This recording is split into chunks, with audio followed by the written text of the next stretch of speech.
सिर्फ एक क्लिक में दाग धब्बे और आंखों की लाली हो जाए गायब। फोटोशॉप के पैच टूल्स के छुपे हुए कमाल को जानिए। बिगिनर से एक्सपर्ट तक सभी के लिए यह कमाल का टूल है। नमस्कार दोस्तों, मैं पप्पू और आप देख रहे हैं स्टूडियो जीवन साथी यूट्यूब चैनल। चलिए आज इस टूल के बारे में जानते हैं। तो बिना देर किए वीडियो को स्टार्ट करते हैं। अगर यह वीडियो आपको पसंद आए तो इसको लाइक, शेयर एंड सब्सक्राइब जरूर करें।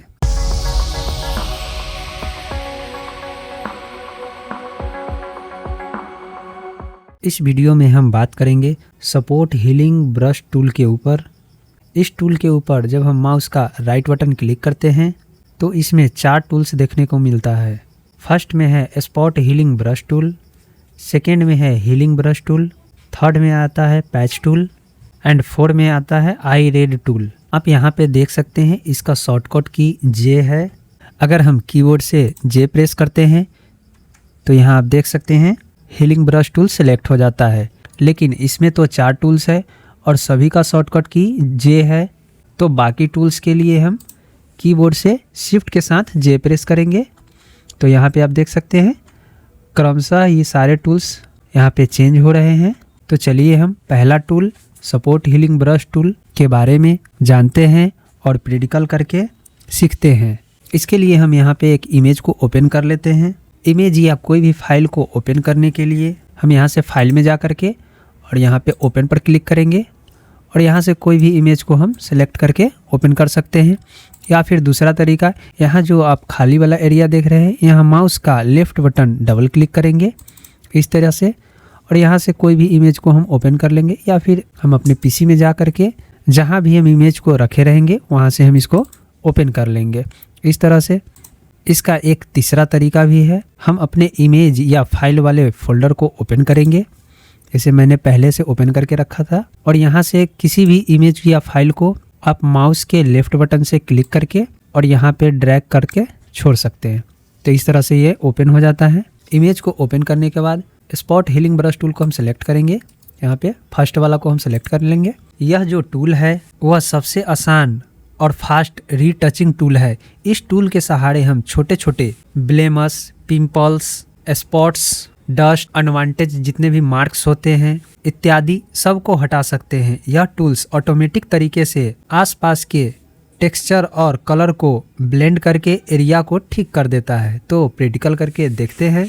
प्रैक्टिकल करने से पहले हम यहाँ पे इसका प्रॉपर्टी के बारे में कुछ जान लेते हैं। फर्स्ट में यहाँ पे है ब्रश, इस पर हम अगर क्लिक करते हैं तो इसमें हमें 3-4 ऑप्शन मिलते हैं। फर्स्ट में है डायामीटर। इस डायामीटर को घटाने और बढ़ाने से मेरा ब्रश का जो साइज है वो बड़ा छोटा होता है। जैसे कि हम इसको अभी कम करते हैं, यहाँ पे हम 25 पिक्सल रखते हैं तो आप देख सकते हैं यहाँ पे ब्रश का साइज छोटा हो चुका है। और जब हम इसके डायामीटर को बढ़ाते हैं, जैसे हमने 155 पिक्सल किया तो यहाँ पे आप देख सकते हैं ब्रश का साइज बड़ा हो जाता है। उसके बाद यहाँ पे आता है हार्डनेस। हार्डनेस को हम हमेशा 100% रखते हैं। और इसके थर्ड में आता है स्पेसिंग। स्पेसिंग को अगर हम कम करते हैं, पहले हम डायामीटर को थोड़ा सा कम कर लेते हैं। यहाँ पे जब स्पेसिंग को हम कम करते हैं तो उसके बाद हम यहाँ पे किसी भी पिंपल्स के ऊपर अगर हम क्लिक करते हैं इस तरह से, तो यहाँ पे जो टेक्सचर और कलर जो यूज हुआ है वो पास के ही टेक्सचर और कलर को ये यहाँ पे रिप्लेस किया है। वहीं जब हम यहाँ पे आके क्लिक करते हैं और स्पेसिंग को बढ़ाते हैं, उसके बाद किसी पिंपल्स के ऊपर क्लिक करते हैं इस तरह से, तो ये कुछ दूर का कलर और टेक्सचर को यहाँ पे रिप्लेस करता है। तो इस तरह से हम इसको स्पेसिंग को कम या ज़्यादा करके और डायामीटर को बढ़ा करके हम यहाँ इन सभी पिंपल्स को इस तरह से हम हटाते हैं। इस तरह से हम क्लिक कर करके उसके बाद प्रॉपर्टी में सेकेंड में आता है मोड। यहाँ पे हम इसको नॉर्मल रहने देते हैं। अगर हम यहाँ पे मोड को चेंज करते हैं, मल्टीप्लाई, स्क्रीन, डार्क, लाइट, अगर ये सब करते हैं तो यहाँ पे मेरा स्किन का कलर बिगड़ जाएगा, इसलिए हम यहाँ पे नॉर्मल रखते हैं। और उसके बाद आता है टाइप।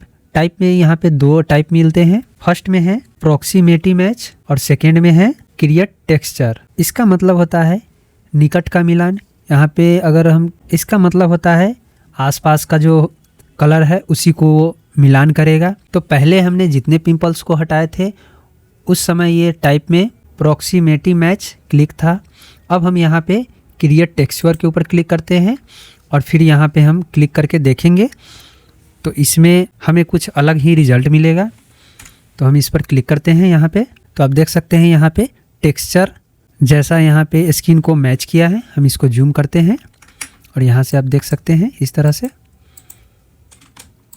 हम जहाँ जहाँ क्लिक करते हैं वहाँ टेक्सचर बन जा रहा है इस तरह से। तो हमें जिस इमेज में टेक्सचर की ज़रूरत नहीं लगे उस इमेज में हम प्रॉक्सी मैट मैच पर हम क्लिक रखेंगे। तो इस तरह से हम इस टूल्स का यूज करते हैं। अब मेरा सेकेंड टूल्स है, इस पर हम राइट बटन क्लिक करते हैं, हीलिंग ब्रश टूल। अब हम इस पर क्लिक करते हैं और एक दूसरा इमेज ओपन करते हैं। फाइल में जाएंगे और ओपन पर क्लिक करेंगे और यहाँ से हम एक दूसरा इमेज लेते हैं, ये वाला। उसके बाद हम यहाँ पे राइट बटन क्लिक करते हैं, हीलिंग ब्रश टूल्स के ऊपर क्लिक करते हैं। यह tool spot healing brush tool जैसा ही काम करता है, पर फ़र्क इतना ही है कि इसमें आप सोर्स एरिया खुद चुनते हैं। इससे आपको ज़्यादा एक्यूरेट रिजल्ट मिलता है। तो इसका भी प्रैक्टिकल करके देखते हैं। उसके लिए हम सबसे पहले इस इमेज को जूम करेंगे। जूम करने के लिए आप कीबोर्ड से अल्ट बटन को प्रेस करेंगे और माउस का स्क्रॉल बटन आगे की तरफ स्क्रॉल करेंगे तो मेरा इमेज जूम हो जाता है। अब थोड़ा इसके प्रॉपर्टी के ऊपर भी हम देख लेते हैं। यहाँ हम ब्रश के ऊपर क्लिक करते हैं तो इसमें भी डायमीटर है, हार्डनेस है और स्पेसिंग है।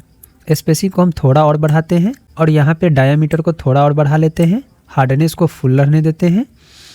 उसके बाद यहाँ पे फिर मोड है। मोड के ऊपर अगर हम क्लिक करते हैं तो यहाँ पे फर्स्ट में नॉर्मल है, उसके बाद सेकेंड में रिप्लेस है, उसके बाद मल्टीप्ले है, स्क्रीन है, डार्कन है, लाइटन है, कलर है। तो अगर हम ये सब ऑप्शन को सिलेक्ट करते हैं तो स्किन का कलर खराब हो जाता है, इसलिए हम यहाँ पे नॉर्मल रहने देते हैं। उसके बाद इसके सोर्स में दो ऑप्शन है, एक सिंपल है और दूसरा है पैटर्न। तो पहले हम सिंपल पर क्लिक रहने देते हैं और इसका यूज करते हैं। फिर हम पैटर्न के ऊपर क्लिक करके उसका प्रैक्टिकल करेंगे। तो यहाँ पे हम किसी पिंपल के ऊपर क्लिक करते हैं तो यहाँ पे एक मैसेज आता है, alt click to define a source point to be use to repair the image. इसका कहने का मतलब है पहले आप अल्ट क्लिक करके सोर्स को सिलेक्ट कीजिए, उसके बाद इमेज को डिफाइन कीजिएगा। तो हम यहाँ से यहाँ पर आते हैं यहाँ पे और यहाँ से अल्ट क्लिक करते हैं और माउस का लेफ्ट बटन क्लिक करके और इस वाले पिंपल्स के ऊपर आके छोड़ देते हैं और फिर यहाँ पे हम माउस का लेफ्ट बटन क्लिक करते हैं इस तरह से। तो यहाँ का पिंपल्स ख़त्म हो गया। यहाँ से जो हमने कलर और फेस का टेक्सचर लिया था वो यहाँ पे आके रिप्लेस हो गया। जैसे कि हम यहाँ से अल्ट क्लिक करते हैं और यहाँ ला करके इस पिंपल के ऊपर छोड़ देते हैं और यहाँ माउस का यहाँ पे इस पिंपल्स के ऊपर माउस का लेफ्ट बटन क्लिक करते हैं तो यहाँ का जो टेक्सचर था सो यहाँ पे रिप्लेस हो चुका है। उसी तरह से हम इन सारे पिंपल्स को अल्ट के सहारे क्लिक करके और इसको हम हटाएंगे।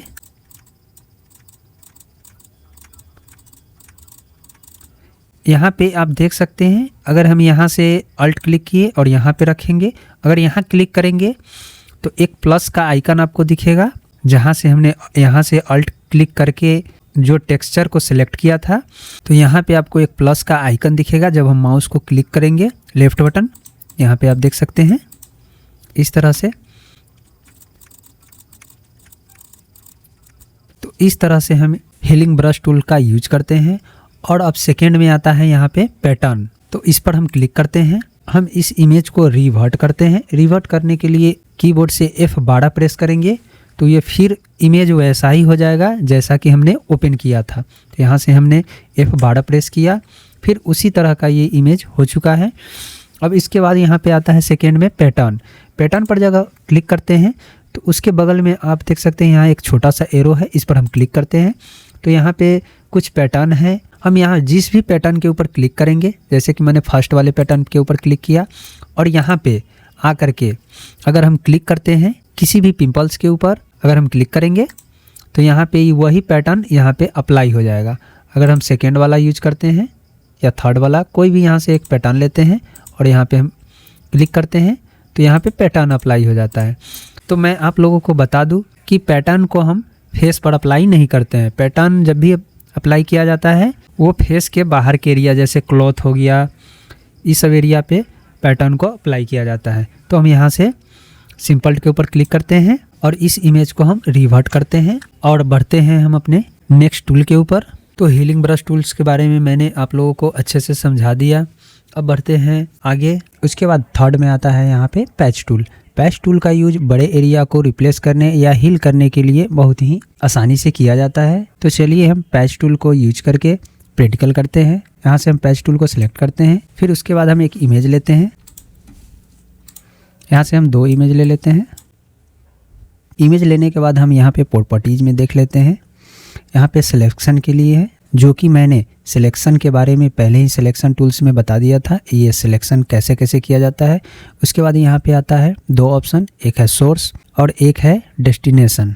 जब सोर्स वाले ऑप्शन के ऊपर क्लिक रहेगा, उस एवज में हम किसी भी खराब जगह को सेलेक्ट करके अच्छे जगह पर ले जाएंगे, और वही जब डेस्टिनेशन के ऊपर क्लिक रहेगा तो अच्छी जगह को सिलेक्ट करके हम खराब जगह पर ले जाएंगे।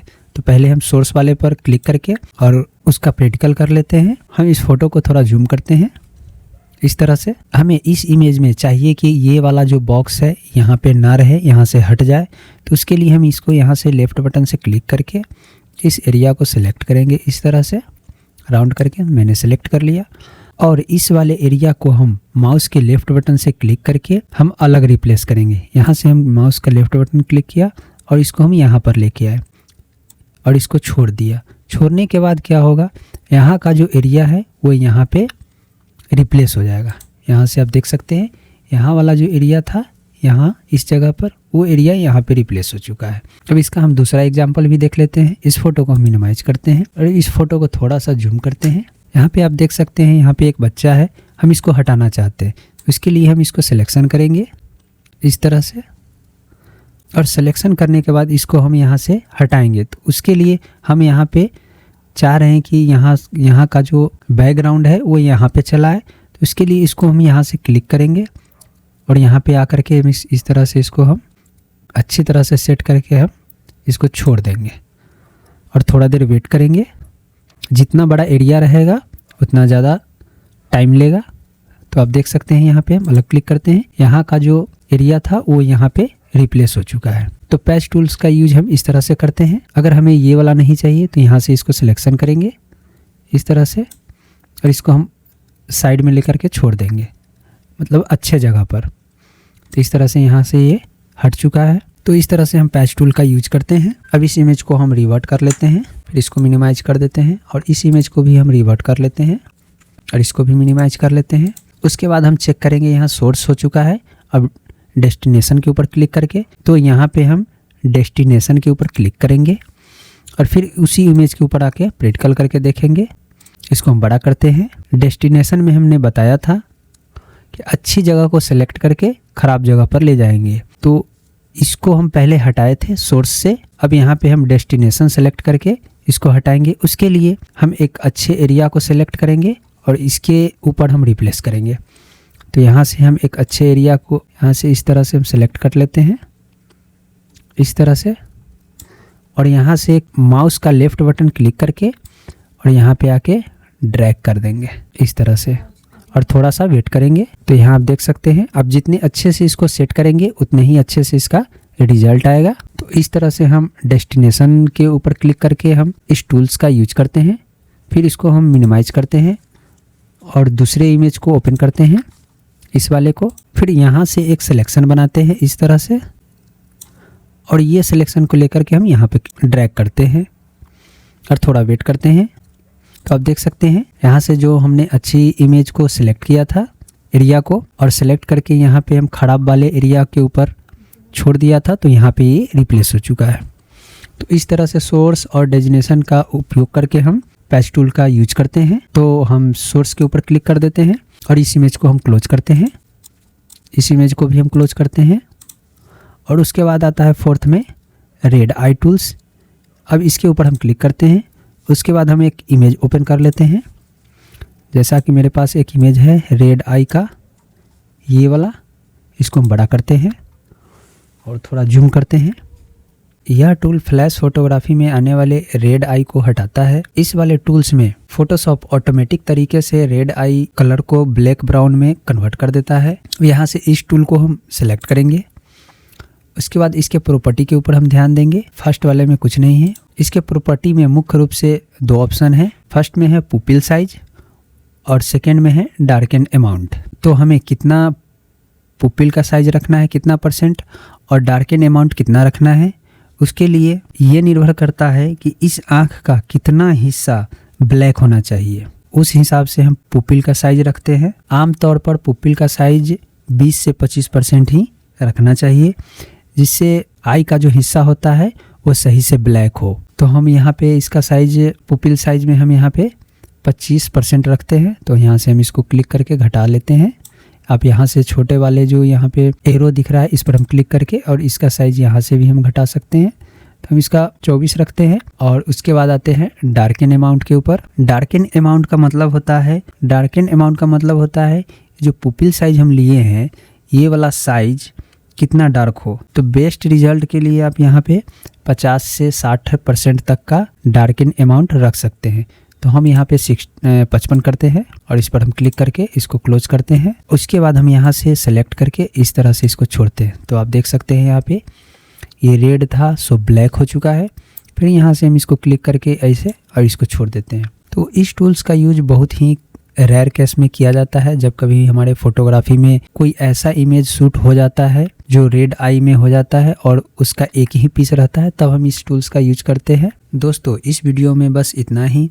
अगर आप फोटोशॉप को एडवांस लेवल तक सीखना चाहते हैं तो इस चैनल को सब्सक्राइब करके बेल नोटिफिकेशन दबा देना ताकि आपसे कोई भी वीडियो मिस ना हो। अगर यह वीडियो आपको पसंद आई हो तो वीडियो को लाइक करें एंड अपने फ्रेंड्स के साथ शेयर करें। मिलते हैं नेक्स्ट वीडियो में अगले टूल्स के साथ। Thank you.